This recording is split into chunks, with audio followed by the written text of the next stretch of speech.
Setubandha Sarvangasana. Setubandha veut dire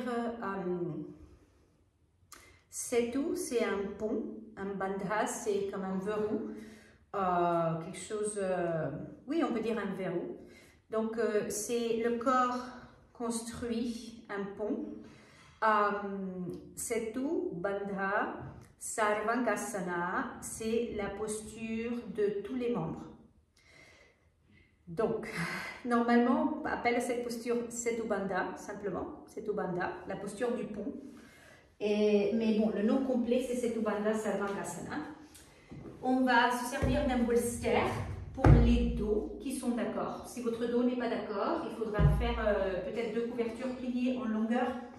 Vous pouvez prendre 2 couvertures et les plier en forme de bolster et les placer pour que ça soit un peu plus haut que le sol, mais moins haut que le bolster. Et le bolster sera juste au bord du tapis, vraiment au ras du bord du tapis. Et voilà, c'est une introduction à la posture pour les tout débutants.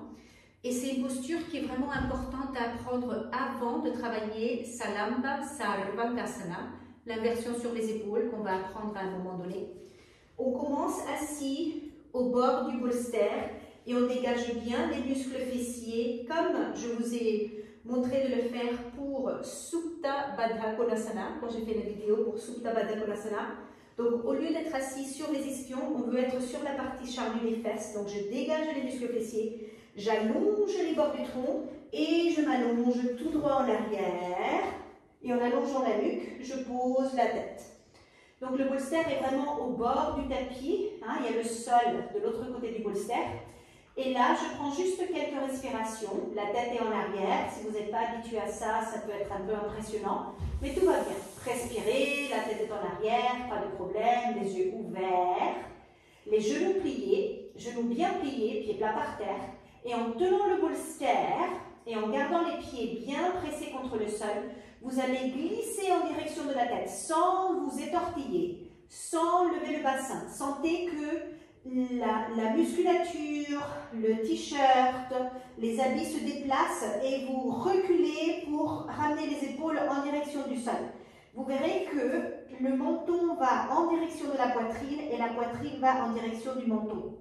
Avec les mains, vous pouvez allonger la nuque, enrouler la tête en direction de la poitrine. Et les épaules sont quasiment par terre. Si ce n'est pas vraiment par terre, ce n'est pas très grave. Il faut surtout sentir que le sternum, la poitrine cascade en direction du sol. Ça cascade en direction de la gorge. Et là, dans ces positions, prenez une bonne inspire. En expirant, dégonflez l'abdomen. Genoux pliés, pieds plats par terre. Et pour poser les bras, tournez les hauts de bras vers l'extérieur, allongez le dos des bras, roulez les hauts de bras vers l'extérieur et ayez les bras très près du bolster. Ça veut dire que les avant-bras seront sur le tapis. Sentez la peau prise par le tapis qui est antidérapant.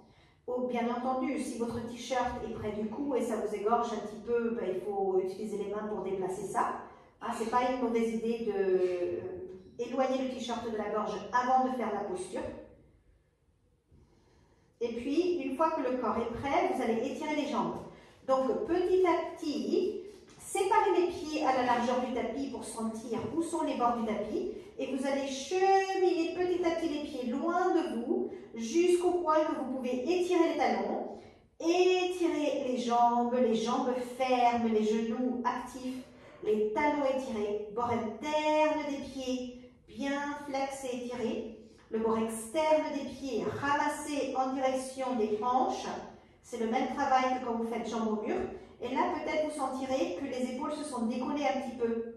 Donc, prenez les bords du tapis et glissez à peine en direction de la tête, juste suffisamment pour sentir que les épaules ne flottent pas autant. Et avec les jambes bien redressées, les pieds verticaux, roulez les cuisses, la partie frontale des cuisses vers l'intérieur. Roulez les bras vers l'extérieur. Le regard silencieux. Si le dos n'est pas d'accord et que vous sentez que ça a juste besoin de quelques moments pour se poser, respirez et expirez et détendez-vous dans l'expire. Si vous sentez que ce n'est pas une bonne idée du tout pour le dos parce qu'il y a des sensations qui ne sont pas saines, vous pliez les genoux, pieds plats par terre. Et puis vous pouvez réessayer avec des couvertures, 2 couvertures pliées en longueur oblong, plutôt qu'un gros bolster. Le bolster, ça peut être un peu compliqué pour le dos. J'explique ça dans ma vidéo pour Supta Baddha Konasana à plat, pour les dos fragiles. Donc, dans cette posture, Setu Bandha Sarvangasana, on reste entre 5 et 7 minutes. Pour sortir de la posture, une jambe à la fois, pliez les genoux, pieds plats par terre. Pause, laissez que le sacrum s'allonge. À un moment donné, je n'ai pas dit ça, mais à un moment donné, vous fermez les yeux. Si vous allez rester un moment avec les yeux fermés, vous vous posez dans la posture. Mais là, comme on n'est pas resté longtemps, c'était juste pour vous enseigner comment rentrer et sortir de la posture. Parce qu'il y a des choses à ne pas faire quand on rentre et on sort de la posture. Pour sortir de la posture maintenant, pliez les coudes, posez les mains sur l'abdomen et vous allez presser les pieds contre le sol et glisser vers la tête. Ne levez pas le bassin s'il vous plaît. Laissez qu'en glissant vers la tête, comme il y a le sol direct sous les épaules et sous la tête, il n'y a pas de tapis antidérapant, vous pouvez glisser vers la tête et le bassin, il va se poser par terre et vous sentez que la peau des fessiers, les muscles du bas du dos continuent à être dégagés en direction des pieds. Une fois que le bassin est plat par terre, genoux pliés, pieds plats par terre, avec les mains, vous pouvez allonger la nuque à nouveau. Prenez quelques mouvements là, le temps dont le corps a besoin pour se détendre, pour la musculature du dos se poser. Donc si vous avez un dos fragile, pour rester moins longtemps, et vous construisez au fil du temps une posture à plus longue durée, et prenez plus de temps dans cette phase-là. Là, allongé sur le dos, genoux pliés, pieds plats par terre. Moi, j'appelle ça, on m'a enseigné ça comme détente constructive, constructive rest. Observez les muscles du dos se poser, revenir à une position neutre. La musculature, les vertèbres, le fascia, la peau, tout se détend. Vous pouvez toujours prévoir une couverture pour mettre sous la tête. Comme ça, vous la mettez quand vous êtes dans votre détente constructive. Et quand vous êtes prêt pour revenir, sans lever la tête, étirez le bras droit au-dessus de la tête et roulez sur le côté droit. Et puis, pressez les mains pour vous asseoir à nouveau. Donc voilà pour Setu Bandha Sarvangasana.